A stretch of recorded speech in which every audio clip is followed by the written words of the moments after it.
Hello बच्चों, कैसे हैं आप। मेरा नाम है गौरव मिश्रा और आज के इस वीडियो में बेटा हम लोग बात करने वाले हैं about sexual reproduction in flowering plants which happens to be a chapter first of class 12th biology. In this video we will be trying to get an introductory idea of this chapter. ठीक है, तो सबसे पहले आप समझिए इस chapter के नाम को। देखिए, इस चैप्टर में आपको sexual reproduction in flowering plants. देखिए, रिप्रोडक्शन का मतलब क्या होता है। What do you understand by reproduction. जब मैं कहता हूं कि रिप्रोडक्शन हो रहा है तो what do you understand. Reproduction का मतलब क्या होता है। The process in which organisms produces offsprings of its own types. Offsprings of its own type। मतलब कोई एक ऐसा प्रोसेस जहां पर ऑर्गेनिज्म अपने ही जैसे नए ऑर्गेनिज्म प्रोड्यूस करता हो, मतलब बच्चे पैदा करता हो, उसे कहा जाता है रिप्रोडक्शन। जैसे कि अगर डॉग है तो dog will always give rise to a dog. Similarly if I have a rose plant will always give rise to a rose plant only. ऐसा कभी नहीं होगा कि रोज में से कभी लोटस प्रोड्यूस हो जाए। ठीक है, चलिए सेक्सुअल रिप्रोडक्शन आया फिर। नाउ व्हेन आई से सेक्सुअल रिप्रोडक्शन, तो यहां पर क्या हो गया, इसका मतलब हो गया ऐसा रिप्रोडक्शन जहां पे कितने पेरेंट्स इन्वॉल्व होते होंगे, 2 पेरेंट्स इन्वॉल्व होते होंगे। और ये जो 2 पेरेंट्स इन्वॉल्व हो रहे हैं बेटा, इनका क्या रहेगा, अपोजिट सेक्स होगा। ठीक है, दैट मीन्स एक मेल होगा और एक फीमेल होगी। और साथ साथ में यहां पर अपन को देखने मिलता है यूनियन ऑफ गैमेट्स। अब गैमेट्स क्या होते हैं, gametes are reproductive cell, right. What's a gamete, a gamete is a reproductive cell. So there will be 2 sexes involved here. First will be a male. Okay, the male here will produce some structure called as pollen grain, जिसके अंदर जो reproductive cell है वो present होगी। दूसरा जो gamete होगा वो प्रोड्यूस किया जाएगा किसके द्वारा, फीमेल के द्वारा। ओके, तो फीमेल जो हो गई वो प्रोड्यूस करती है एक स्ट्रक्चर जिसको कहा जाता है एग। ठीक है, या फिर एम्ब्रियो सैक बोलेंगे बाद में जाकर के उसको हम लोग। चलिए, अब हमारा ऑब्जेक्टिव क्या था। Our objective was by some mean this pollen grain should come in contact with the egg cell of the female, right. चलिए, इसके बारे में बाद में चर्चा करते रहेंगे। अब आ जाइए दूसरे टर्म पे। दूसरा टर्म क्या है, फ्लावरिंग प्लांट। बेटा फ्लावरिंग प्लांट मतलब कौन सा हो गया। देखो, आपको याद होगा आपके पास में अलग अलग ग्रुप ऑफ प्लांट्स होते थे। ठीक है, जिसमें हमने algae के बारे में बात करके रखी है, हमने बात करके रखी है ब्रायोफाइट्स के बारे में, टेरिडोफाइट्स के बारे में, जिम्नोस्पर्म्स और एंजियोस्पर्म्स। अब इन सब में फ्लावर कौन प्रोड्यूस कर सकता है। फ्लावर प्रोड्यूस करने की एबिलिटी जो थी वो केवल और केवल एंजियोस्पर्म्स के पास है। ठीक है, फ्लावर प्रोड्यूस करने की एबिलिटी जो है वो केवल एंजियोस्पर्म्स के पास में है। जिम्नोस्पर्म प्रोड्यूस करते हैं बट दो structures can not be refer to as a flower, right. चलिए, अब थोड़ा सा फ्लावर के बारे में बात करने का प्रयास करते हैं। ठीक है, देखिए फ्लावर होता क्या है। व्हेन आई से फ्लावर, आपको याद आएगा, आपको इमेजिन कर पाओगे कुछ ब्राइट कलर्ड स्ट्रक्चर्स। ठीक है, जब फ्लावर के बारे में बात करेंगे अपन, तो आप ब्राइट कलर्ड चीजों को याद कर पाओगे। ठीक है, ब्राइट कलर्ड होगा, जिसके बहुत सारे शेप होंगे, बहुत सारी अलग अलग साइजेस होंगी। तो there will be various shapes as well as sizes of a flower. At times they can also produce fragrance, अच्छी खुशबू भी आती है। ठीक है, अब फूल ऐसी चीज है बच्चों, फूल ऐसी चीज है जिसको हम लोग क्या करते हैं, बिकॉज वो इतना एस्थेटिक है।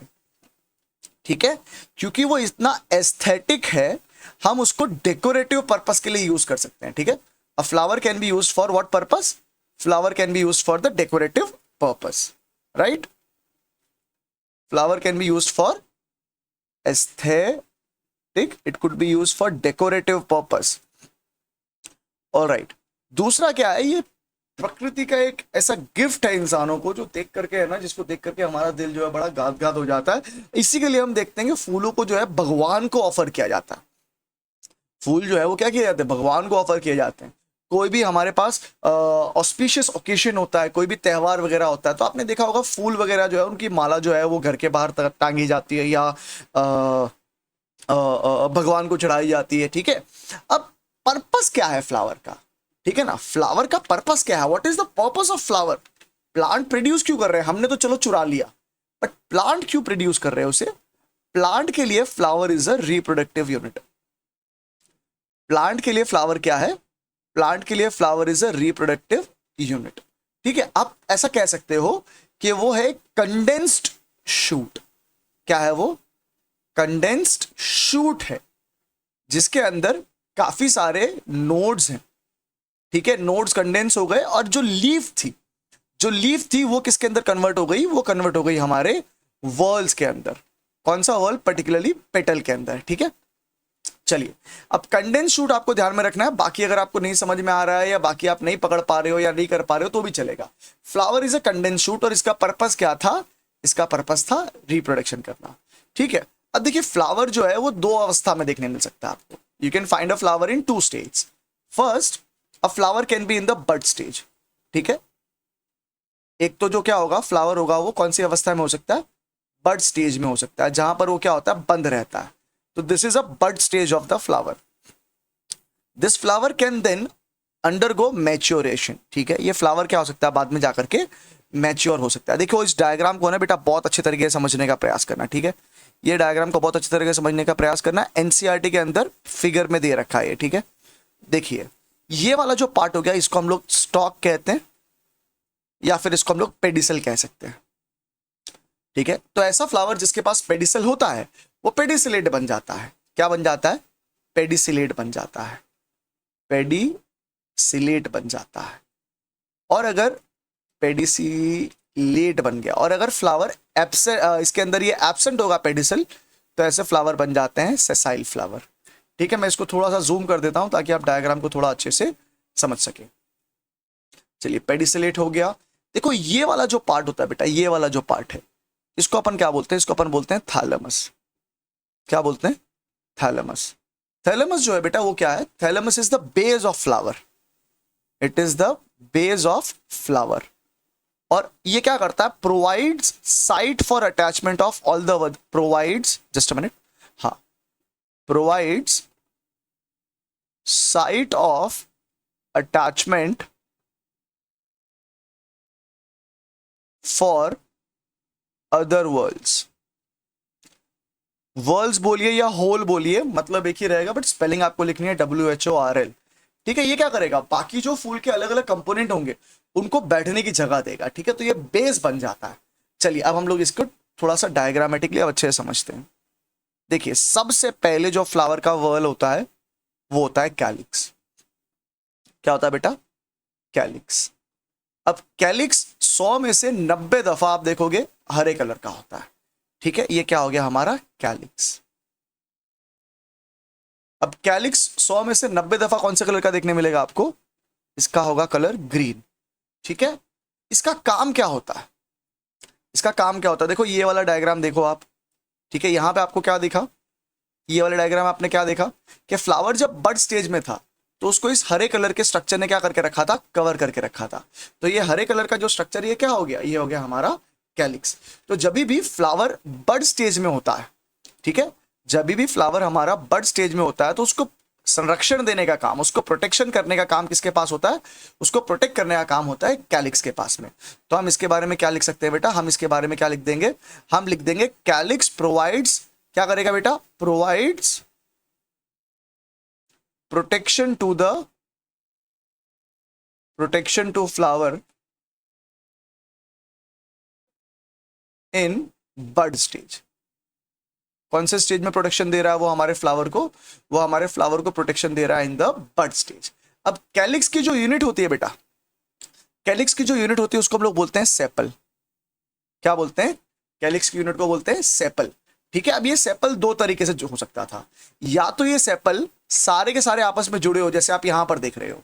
ठीक है, आप क्या देख रहे हो? सारे के सारे सेपल जो है वो आपस में फ्यूज्ड है। तो ऐसा हो सकता था क्या ये सेपल फ्यूज्ड रहे, या फिर ऐसा हो सकता था ये फ्री रहे। अगर ये लोग फ्यूज रहेंगे तो इन्हें कहा जाएगा, अगर यूनाइटेड हैं तो उन्हें कहा जाएगा गैमोसेपलस। क्या कहा जाएगा? गैमोसेपलस। दूसरा हो सकता था कि ये फ्री रहे, अगर फ्री रहेगा तो इसे कहा जाएगा पॉलीसेपलस। ठीक है, तो गैमोसेपलस हो गया और पॉलीसेपलस हो गया। चलिए अब ये ग्रीन वाला फ्लावर का पार्ट जो है ये तो बहुत ज्यादा अट्रैक्टिव लगता नहीं है। फ्लावर की सुंदरता किसकी वजह से आती है? Why does the flower look so beautiful? It looks beautiful because of this coloured structures. ठीक है, इन कलर्ड स्ट्रक्चर को बेटा हम लोग क्या बोलते हैं, इसको हम लोग बोलते हैं कोरोला। क्या बोलेंगे, कोरोला। तो ये हो गया अपना कोरोला। तो जो भी मैंने फीचर्स आपको बताया फ्लावर के, कि वो सुंदर होता है, कलरफुल होता है, अलग अलग शेप और अलग अलग साइजेस के होते हैं, तो वो सब किसके वजह से हो रहा है, कोरोला की वजह से। तो कोरोला इज यूजुअली कलरफुल, और कलरफुल कैसा होता है, ब्राइट कलर होता है इसका, बड़ा ही भड़कीला कलर होता है। मतलब आप इसको देखते ही आप देखोगे कि आपकी नजर जो है इमीडिएटली इसके ऊपर पड़ ही जाती है। ठीक है, वेरियस शेप और साइज हो जाएगा, वेरियस शेप और साइज। ठीक है, अच्छा जैसे आपने कैलिक्स की यूनिट को सेपल बोला था, वैसे कोरोला की यूनिट को क्या कहा जाएगा बेटा, कोरोला की यूनिट को कहा जाएगा पेटल। क्या बोलेंगे, पेटल। सेपल ही की तरह पेटल भी दो स्टेट में मिल सकते हैं, या तो ये यूनाइटेड होंगे या तो ये फ्री होंगे। यूनाइटेड मतलब जुड़े हुए होंगे, अरे फ्रीड लिख दिया मैंने, हाँ, या तो यूनाइटेड होंगे या फिर एक दूसरे से अलग अलग होंगे। यूनाइटेड मतलब जुड़ा हुआ और फ्री का मतलब अलग अलग। यूनाइटेड हो गया तो इसको कहा था गैमोसेपलस, क्योंकि वो सेपल था, ये पेटल है, तो ये बन जाएगा गैमोपेटलस। क्या बन गया बेटा, गैमोपेटलस। फ्री रहेगा तो बन जाएगा पॉलीपेटलस। ठीक है, यहां तक साथ में हो, यहां तक साथ में हो। अच्छा, अब अच्छी बात क्या थी पता है तुम्हें, अच्छी बात क्या थी पता है, अच्छी बात ये थी कि फ्लावर के लिए, अच्छी बात ये थी कि फ्लावर के लिए ये कोरोला और कैलिक्स रिप्रोडक्शन में कुछ यूजफुल नहीं करते। ठीक है, they don't participate in reproduction, they don't participate in reproduction but assist in reproduction, therefore they are called as accessory reproductive whorls. ठीक है, इन्हें कहा जाएगा accessory reproductive whorl. They don't participate in reproduction but they assist in reproduction. ठीक है, ये लोग reproduction में पार्टिसिपेट नहीं करते बट रिप्रोडक्शन करने में हमारे फ्लावर को मदद करते हैं। ठीक है, चलिए आगे बढ़ते हैं। अब आते हैं अगले वर्ल्ड के ऊपर। इस वर्ल्ड को हम लोग क्या बोलेंगे बेटा, इस वर्ल्ड को हम लोग बोलेंगे, देखो मैं यहां से इसको हटा देता हूं। ठीक है, इसको हटा देते ताकि थोड़ा सा अंडरस्टैंडिंग आसान हो जाए। देखिए जो अगला वर्ल्ड होगा ये हो जाता है हमारा मेल रिप्रोडक्टिव यूनिट। ठीक है, जो अगला वर्ल्ड होगा बेटा हमारा वो क्या बन जाएगा, वो बन जाएगी मेल रिप्रोडक्टिव यूनिट। ओके, अब किसी भी फ्लावर के अंदर बहुत सारे, है ना, बहुत सारे ऐसे रिप्रोडक्टिव मेल के यूनिट हो सकते हैं, या फिर कुछ केसेस में ये सिंगल भी रह सकते हैं। ठीक है, तो डिपेंडिंग के कौन सा फ्लावर है, ये जो मेल रिप्रोडक्टिव यूनिट होगी ये या तो एक दो होगी या बहुत सारी हो सकती है। तो इस यूनिट को क्या कहा जाता है बेटा, इस पूरे के पूरे क्लस्टर को बोलते हैं हम लोग एंड्रोशियम। क्या बोलते हैं बेटा इसको अपन, इसको अपन बोलते हैं एंड्रोशियम। अब जब भी एंड्रोशियम कहोगे तो आपको समझ जाना है कि सर आप बात कर रहे हो किसके बारे में, आप बात कर रहे हो मेल रिप्रोडक्टिव यूनिट के बारे में, राइट। अब एंड्रोशियम तो वर्ल है, एंड्रोशियम तो क्या है, एंड्रोशियम तो वर्ल है। इसके कंपोनेंट को क्या बोलेंगे, इसकी यूनिट को क्या बोलेंगे, इसकी यूनिट को बोलेंगे स्टेमन। क्या बोलेंगे बेटा इसकी यूनिट को, इसकी यूनिट को बोलेंगे स्टेमन। अच्छा, ऐसा हो सकता था कि किसी फ्लावर के पास स्टेमन प्रेजेंट हो तो वो बन जाता है स्टेमिनेट। क्या बोलेंगे इसको, स्टेमिनेट। अच्छा, अगर एब्सेंट हो गया स्टेमन तो वो बन जाएगा स्टेमिनोड। अगर प्रेजेंट है तो स्टेमिनेट और एब्सेंट हो जाएगा तो बन जाएगा स्टेमिनोड। ठीक है, ठीक है। अच्छा, इसके बारे में और विस्तार से हम लोग चर्चा करेंगे लेकिन अगले वीडियो में। ठीक है, आगे आते हैं और दूसरे कंपोनेंट के बारे में बात करते हैं। दूसरा कंपोनेंट कौन हो जाएगा बेटा, दूसरा कंपोनेंट जो होगा उस दूसरे कंपोनेंट को हम लोग क्या नाम देंगे बेटा, दूसरे कंपोनेंट को हम लोग बोलने वाले हैं गाइनोशियम। क्या बोलेंगे बेटा, गाइनोशियम। ठीक है, चलिए गाइनोशियम बना देते हैं फटाफट से। अब गाइनोशियम क्या होती है बेटा, ऊपर से तो थोड़ी सी पतली होती है। ठीक है, ये आप देखिए ऊपर से ये थोड़ी सी पतली जा रही है, बट जब आप इसको ऑब्जर्व करोगे नीचे के पार्ट से तो ये स्वॉलन दिखती है, थोड़ी सी नीचे से थोड़ी सी फूली हुई होती है। तो ये जो स्वॉलन वाला पार्ट होता है ये अपनी ओवरी बन जाती है, और ये जो अभी आपके सामने आया है ये क्या हो जाता है, ये बन जाता है फीमेल रिप्रोडक्टिव यूनिट। ये हो गई हमारी गाइनोशियम। गाइनोशियम, या फिर इसको आप क्या कह सकते हो, पिस्टिल कह सकते हो। क्या कह सकते हो, पिस्टिल कह सकते हो। अब पिस्टिल की जो यूनिट होती है बेटा, पिस्टिल की जो यूनिट होती है या गाइनोशियम की जो यूनिट होती है उसको हम लोग बोलते हैं कार्पेल। क्या बोलते हैं? कार्पेल कहते हैं। ठीक है, अगर हमारे फ्लावर के पास कार्पेल या पिस्टिल प्रेजेंट होता है तो ऐसा फ्लावर बन जाता है पिस्टिलेट फ्लावर। क्या बन जाता है? पिस्टिलेट, मतलब पिस्टिल प्रेजेंट होगी, अगर पिस्टिल एब्सेंट है तो बन जाता है एपिस्टिलेट। क्या बन गया? Epistillate flower. Alright, now unlike the corolla and the calyx, both the androecium and the gynoecium are directly involved in the process of reproduction, right? Unlike the calyx and the corolla, androecium and gynoecium are directly involved in the process of reproduction. Therefore, they are called as reproductive whorls. They are called as reproductive whorls. So, एक question बताता हूं, एक question पूछता हूं in fact, कितने reproductive wall होते हैं बेटा फ्लावर के पास? 2। बेटा कितने एक्सेसरी रिप्रोडक्टिव वॉल्स होते हैं? बेटा 2। और टोटल कितने वर्ल होते हैं फ्लावर के पास में? टोटल कितने वर्ल होते हैं फ्लावर के पास में? टोटल वर्ल जो होते हैं वो होते हैं 4। ठीक है, ठीक है, चलिए अभी अगर ऐसा हुआ कि किसी फ्लावर के पास में androecium, gynoecium, corolla and calyx चारों के चार प्रेजेंट हैं, तो such a flower will be called as complete flower. This flower will be called as a complete flower or you can call it as a perfect flower. या तो ऐसे flower को आप कंप्लीट फ्लावर बोलोगे या आप इसको बोल सकते हो परफेक्ट फ्लावर. क्यों? क्योंकि इसके अंदर चारों के चार जो वर्ल है वो प्रेजेंट होते हैं. अच्छा, अगर मान लो मैं कहता हूं कि फ्लावर इनकम्प्लीट है ना, अगर मैं कहता हूं फ्लावर इनकम्प्लीट है या मैं ऐसा कहता हूं कि फ्लावर जो है वो इम्परफेक्ट है, अगर फ्लावर कंप्लीट है या फिर फ्लावर परफेक्ट है, उसका मतलब क्या था कि चारों के चार वर्ल प्रेजेंट थे. बट अगर फ्लावर इनकम्प्लीट रहा या फिर इम्परफेक्ट रहा तो क्या होगा? Any one whorl will be absent. ठीक है, यहां पे चारों के चार वर्ल जो थे वो क्या थे बेटा? प्रेजेंट थे. ठीक है, उसी तरीके से थोड़ा सा आगे बढ़ो, उसी तरीके से थोड़ा आगे बढ़ो. ऐसा हो सकता था, है ना, ऐसा हो सकता था कि किसी फ्लावर के पास दोनों मतलब स्टेमन भी प्रेजेंट हो और पिस्टिल भी प्रेजेंट हो, दोनों रिप्रोडक्टिव वर्ल प्रेजेंट होंगे, तो ऐसा फ्लावर बन जाता है बाइसेक्सुअल फ्लावर. अगर ऐसा हो, राइट, अगर ऐसा हो मतलब कैसा हो? ऐसा हो कि या तो स्टेमन प्रेजेंट हो या फिर पिस्टिल प्रेजेंट हो, दो में से कोई एक वर्ल प्रेजेंट हो और दूसरा वर्ल जो है रिप्रोडक्टिव वाला वो एब्सेंट हो, तो ऐसे फ्लावर को कहा जाएगा बच्चों यूनिसेक्सुअल फ्लावर.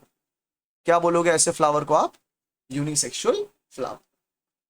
तो बच्चों इस वीडियो में जो है हमने क्या किया है, हमने कोशिश करी है कि फ्लावर जो है उसके स्ट्रक्चर को आप थोड़ा समझ पाए और इस चैप्टर का हल्का फुल्का सा एक इंट्रोडक्शन आप ले पाए. अगले वीडियो में मिलेंगे जहां पर हम लोग बात करेंगे in detail about this androecium. ठीक है, चलिए तब तक के लिए अपना बहुत बहुत ध्यान रखें और साथ साथ में बैठ के अपने दोस्तों को भी इस चैनल के बारे में रिफर करिए और नोट्स बनाते जाओ. ठीक है, मिलते हैं अगले वीडियो में, तब तक के लिए बहुत बहुत ख्याल रखो and God bless you all.